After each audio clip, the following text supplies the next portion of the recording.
All right, guys, thanks for tuning back in with us. We got the overalls rocking today on Halloween. We're going to talk about the economy, kind of what we're seeing on the real estate and insurance side, and then kind of talk about the deals we got going on. We got some cool flips that are new to us and things of that nature. But first off, I mean, going into the holidays, we're about to start November and December. What are you guys seeing as far as like, I know insurance kind of slows down this time of year, but real estate, like for me, with my buyers have.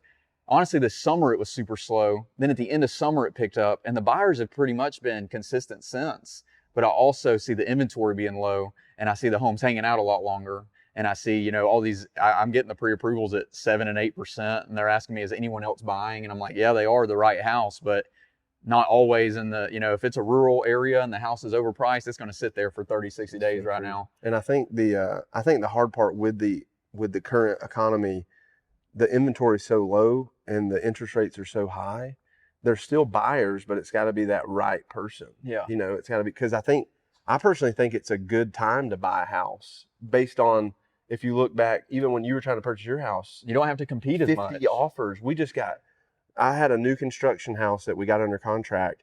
We were able to negotiate the price down, which never happens on new construction.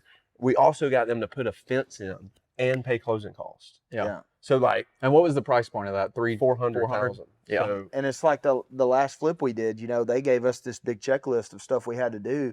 You go back a couple of years ago and you wouldn't get nothing when you bought a house. No. You were competing with a million offers and wouldn't get nothing. This guy come you through. You had to waive your right to even inspect the property. We were painting trim. Exactly.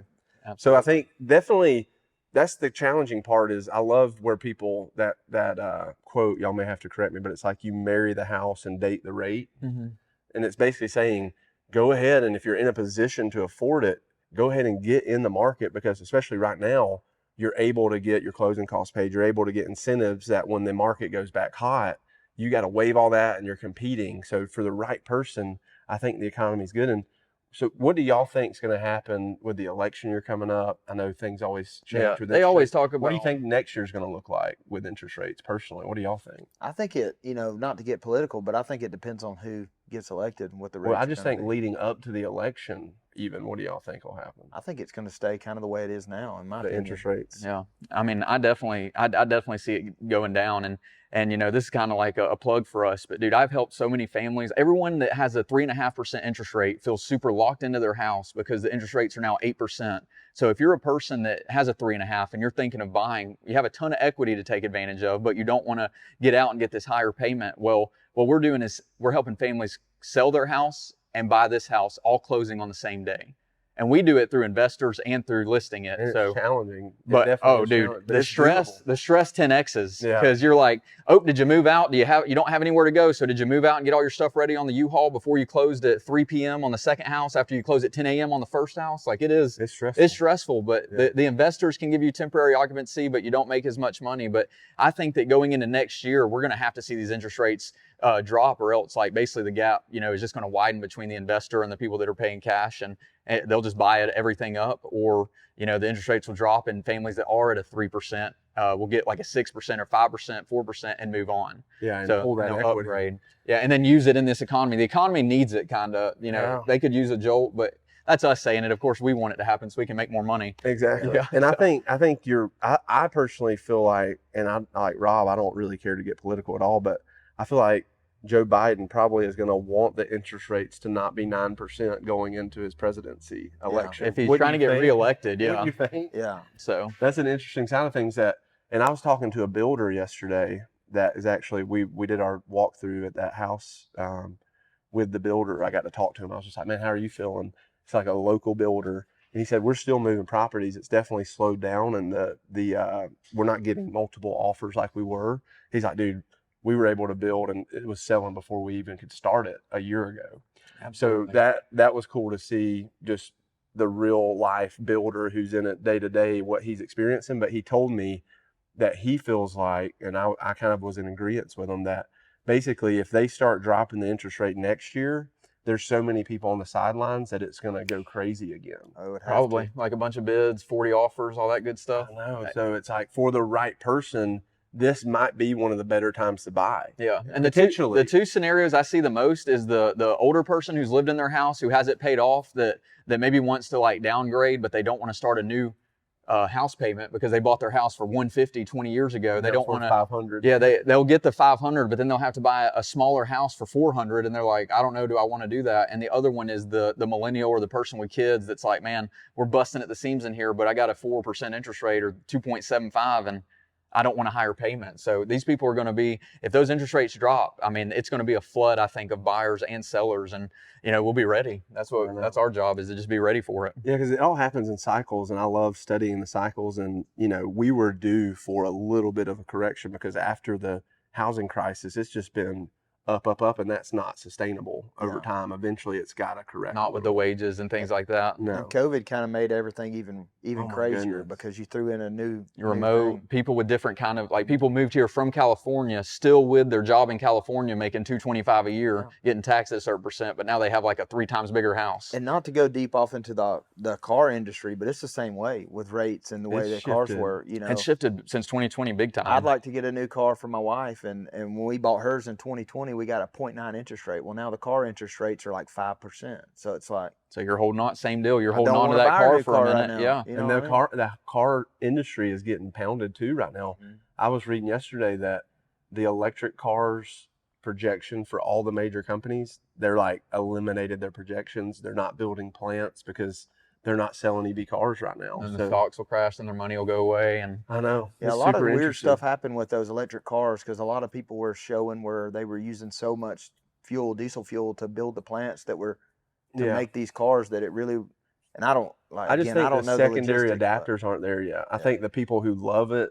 are like already They're all there and for have it. their cars, but then a lot of people aren't ready to give up their gas cars. especially if you waited like 2.5 years for a Rivian truck, I'd be loving mine too. Exactly. Like, It's straight so up. true.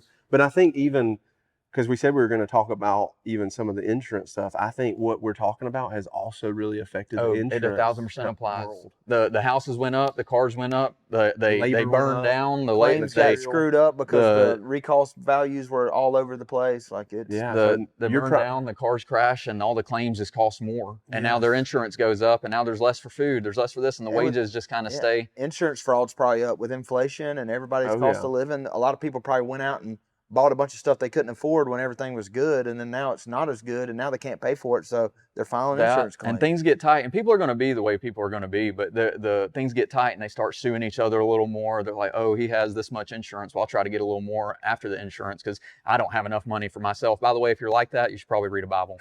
And that's the thing. The insurance world, our listeners are probably experiencing this. If you have insurance on your home or your auto, it's probably not going down for most people. and that's the hard thing. You do have to shop it, and you do have to do these things because it gets expensive. But the problem is everybody is going up, and it's just going to keep continuing to happen, especially with this challenging world that we're in right now. Yeah, and just a piece of advice on insurance, because everybody needs it, everybody shops it, all that good stuff. But if you have insurance on your auto and home, you basically need to try to stay with the same company. I know everybody says shop it every year, but you need to try to stay for about 2.5 to 4.5, 5 years. That way, when you do move on, you have the best rate locked in that will take you long term.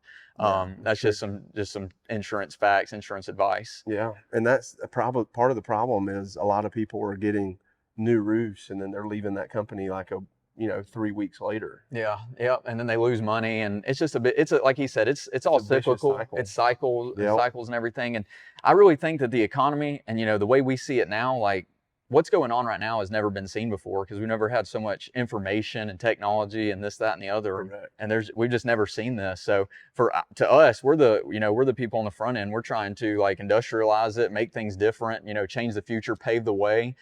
So we really like trying to sit down and figure it all out and think about it, research, do things like that. Because it's even affecting, we're talking about insurance, real estate, the overall economy, but even the real estate deals that we're finding. When we initially went into real estate flips investing, we just thought, we were going to just flip houses, buy them, renovate them, sell them again, just over and over and over. But because of this economy, there's some new tactics that have transgressed and that have come about that we're using. Like, for example, on our last deal, you guys want to talk about that last deal we just flipped? Yeah, it was a Novation. That was our first try at that. It's called a Novation. And basically we found a guy who essentially needed some help, and we helped him by taking over his mortgage. We put some money into his house, and then when we sold it, he allowed us to obtain everything over payoff. This was a huge favor to him, a specific client.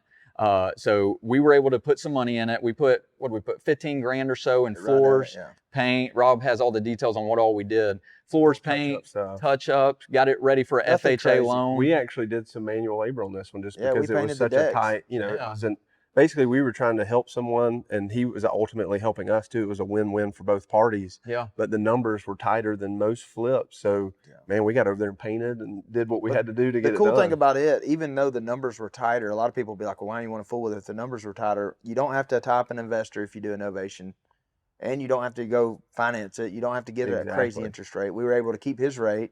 I mean, if you're in the right spot. And like Brent said, this was a win-win. This was a win-win. So that's what you got to look for in deals. Like we're always trying to like obtain another deal where we need to find people where the deal makes sense to them. We need to solve their problem for them. And then that's the deal we get. When it works for both sides, I mean, it's just like when we started our business. It worked for all three of us. So we started it, and guess what? It's still working great. I feel like too, a lot of people when they look at the flip stuff right now, they're wanting to hit home runs on everything, and I get that. I want to hit a home run on every house we buy, but you got to be willing to do a different kind of deal, a unique deal like this, to where you don't type investors, even if you're, if it takes less time, but you can make less money, you still need to be willing to go after those small deals. All of the above. You have to hit small singles. Deals, big deals. That's how. And let's get sports talk, but basically the Arizona Diamondbacks are a prime example of hitting singles and stealing bases and doing the small game to win the big game. Beat the Phillies. Yeah, I know. Who beat the Braves? But anyway, the thing about it is sometimes you do have to hit a single, and sometimes there are home runs. We have opportunities that come up every day where there's the potential to hit a grand slam, but I think a lot of times if you're just only focused on those, you're going to miss a lot of opportunity. And just think of, if we would have made $2,000 on this deal, but the experience and what we learned, we can't even comprehend that ROI. Yeah, what we had to talk to the closing attorney about throughout that process, we had to do power of attorney on this deal. We had to do some quick claim deeds, different checklist items special that we've never done with. FHA inspections. Like we learned so much. And full disclosure, like they were saying, everybody wants to hit a home run. Well, that deal took us way less time than some of the other flips we've done, and we still made ballpark 12 grand in less than a month. Yeah, so it was really like a 2-week process, but it took a month to sell the home. Yeah, once we got and that doesn't include taxes, anything. To start doing your math, but it's like basically you have to do the singles, the doubles, the triples, the grand slam, home runs. You want to do it all and diversify yourself to where over time you can get more deals and you can not struggle because you're diversified in what you can do. Your skills are being built. That's right. And you use it to your advantage from a marketing standpoint.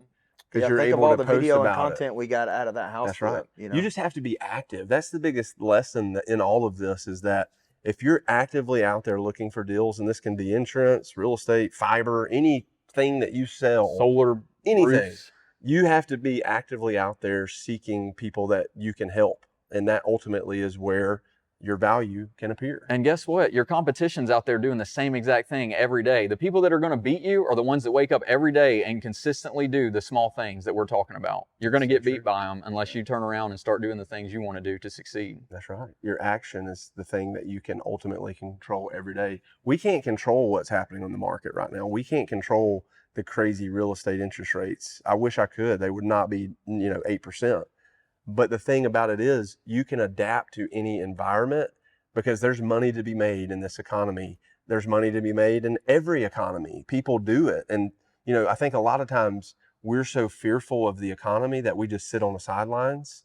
Whereas, and this can be said about real estate, like a lot of agents are sitting on the sidelines right now, but there's a lot of agents that are still doing a lot of deals, So rise above the competition and don't let the market dictate your profitability or dictate your mindset even, and that's the hardest part. Is I think it's easy to get down in these times when it's bad headlines or the interest rates are high or insurance premiums are high. How do you rise above that? It all comes down to you focus on you. You don't worry about the headlines. You don't worry about the dude on Twitter. You don't worry about your Facebook post. You worry about what you can do. Alex Davis, wakes up every day and says, here's the thing. I got 24 hours a day. I got to do this at 4. I got to do this at 2. What am I going to do the rest of the time? And every day I do that. And every day I don't worry about, the other people. I worry about my team surrounding me, but I do not worry about what some dude on Fox News in California said at 9 a.m. Like, Yes. that cannot dictate my life. My action has to come from the disciplines that I've set up for myself, and my actions have to go towards the goals that I have set up. Other than that, you just don't worry. That's how you rise above it. Good answer. Quit worrying You about trying that. to get a new Instagram reel? I am, man. Let me Clip that. Clip that for me, boys. That was good. And I think that as we have transitioned into, because there's a big difference in being a good salesman and being a good leader of an organization.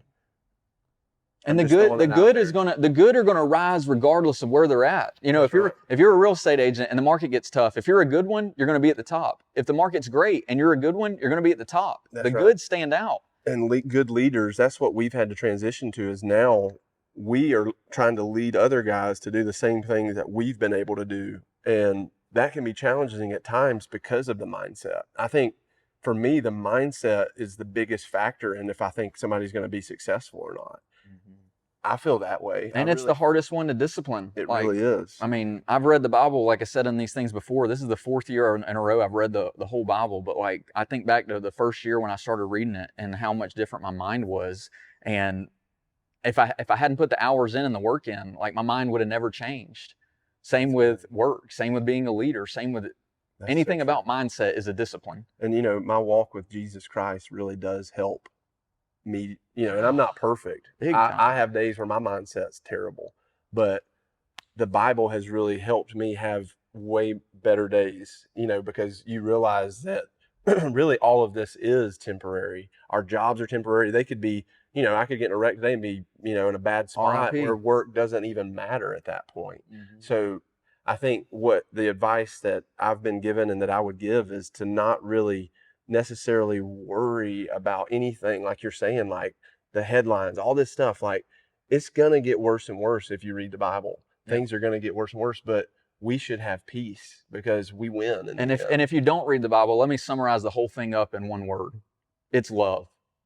Love is the Bible's main focus, love. And if you do participate in reading that, or you do spend time meditating on that, or whatever, do you think you're going to have a easier time getting over stuff or accomplishing your goals if you're thinking about love? It's only going to help. Or wallowing in hatred. Well, I hate these interest rates. I don't like how this worked. I wish I could have changed this. Well, wish, coulda, shoulda, woulda. That crap's over, man. That day is over, and it's time to wake up today and focus on love and what you need to do and the things you need to do to accomplish your goals. Again, I'll say it over and over. That's so true. But that's why the Bible helps. That's why it focuses on love, the good of this world, versus, And you're not worried about how nice your frog. It literally says, do not worry. Yeah, you're not worried about anything. I'm not saying I never worry. I'm just saying because it says do not worry, I'm conscious to try not to worry. And when you are worrying, you forget about it quicker. Snap out of it. Correct. You're able to snap out of it. So, man, this is good stuff, guys. The only other thing I want to hit on is Brent had mentioned this. This is back to real estate. Brent had mentioned this walkthrough that he had done the other day with a new construction builder. And basically, that is another situation where a unique deal has proposed itself to us where we can make a flip happen. And so essentially this guy wants to buy a new construction. This is happening all the time right now. He wants to buy a new house. He can't hold 2 mortgages. So instead of selling his house and getting a contingency and moving in the next one, we found an investor to buy his house. And he had an open door presenting him with an offer. Don't make me throw up on air. Yeah, well, that's a cool thing to make people aware of, that basically there was an open door offer on this. Yeah, the open door was taking their time. They said we might get out there this day. The inspection should be done this day. Blah, blah. Well, he needed the money now because he was afraid the house, the new construction he wanted, was going to go off the market. Absolutely. So we found an investor to buy his house, and that investor is someone that we are partnered with. So through the investor, we will now be able to share his house, update it a little bit, put it on the market, and make a win-win for him and for us and for our investor. And the investor. That's a win-win-win. And the thing with open door, just to kind of educate you guys on the open door process, because open door is most people have heard of open door. Or OfferPad. They got all these big companies. And sometimes you can utilize these big companies, and there's definitely success stories, but there's also a lot of negative situations. And I got to really see it really unfold on this deal. They were offering them something super high in the original conversation. In every conversation, they would gradually lower the price. And then when they finally got their real offer, there was 5% worth of fees attached, and it was super confusing. They're basically like, and the offer you're was going to get this. And then after you minus all their fees, when you really look at it, they were getting like $30,000 less than they were originally expecting. And that's they probably were distasteful to them. Yeah, I mean, They it just was kind wanted of to tie it up. Yeah, they just wanted to tie it up, and a lot of people probably just sign there and don't really. I've seen it happen where people sign it and don't even understand what they're truly getting. So what I would say to you guys, if you are in a situation where Open Door or one of these big companies have given you an offer, reach out to us, and we'll help you. Like if there's situations where we're like, this is they're giving you a lot. You better take this. Yeah. Like we're going to be real with you guys. But within this situation, I basically was able to get them more for the house through an investor that didn't have all these crazy stipulations. That was a local buyer. And it's That's the guaranteed to biggest close. thing. Guaranteed. And because so this they'll was get their next house. The situation was they were going to have to basically risk their earnest money, and they would be very dependent on Open Door. If Open Door backed out, they would essentially forfeit their earnest money. And also, lose what out if on their Open other Door How much comes was their back? earnest money? over $3,000. Yeah, $3 what grand. if Open Door comes back again at the end and wants to knock off another 10 grand? Then they're stuck. They're They've got stuck. to take it. Exactly. So essentially, I love that Alex brought that up, because just reach out to us in that situation, and we'll truly advise you on. There might be times where that's the best route, but let us help you look at all of your options. I think a lot of times, and we'll do that with no expense. We will advise you on. We're trying to help people. That's our goal. Yeah. But there might be a situation where we can come in with a true investor that is guaranteed to close on that loan and give you peace of mind. And there's going to be situations where it's better to go with Open Door. So just reach out to us. And if you're a realtor and you need help with like overcoming Open Door, like I've been there too, like 2.5 years ago, it was way more prominent for those guys to unload their house to Open Door and Zillow when they were buying them all up. So we have work in overcoming Open Door. And, if you're a realtor and you ever find off-market properties, just keep us in mind. Yeah. So thank you all for tuning in. I'd love to hear feedback from you guys. We don't know what's happening. Like all of this stuff is just our opinion of what we think is going to happen with, the interest rates and all that. We definitely don't have a crystal ball, but I would love to know what you think, what you're seeing. I love hearing other perspectives. So if that's you, just drop it in the comments, and please, if you like what we're doing, just subscribe. That really helps us get our message out there. So thank you guys. Pave the way.